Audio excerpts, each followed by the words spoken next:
আমার উকিলের দরকার নাই। আপনি হুকুম দিলে আমি তারে জিগাই জিগাই সে চুপ থাইকা কেন আদালতে সময় নষ্ট করতেছে।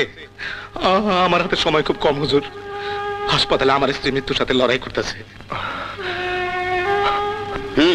আমি এর বাপ কিনা সে কথা জিগামো না, আমার স্ত্রী তার মা কিনা তাও জিগামো না।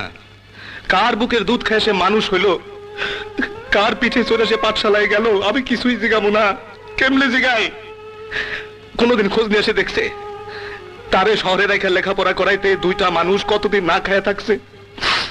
দুইটা মানুষ রাত দিন খাইটা একটা দুইটা করে টাকা কেমনে জমাইছে? তার পরীক্ষার ফিস দেওয়ার জন্য শরীরের রক্ত কেমনে বেচছে? হুজুর, তারে মানুষ করার জন্য না খায়া পেটে পাথর বাঁধছি, সেই বিচার চাই না। বিচার চাই না তার জন্য। আমার উকিলের দরকার নাই। আপনি হুকুম দিলে আমি তারে জিগাই জিগাই সে চুপ থাইকা কেন আদালতে সময় নষ্ট করতেছে।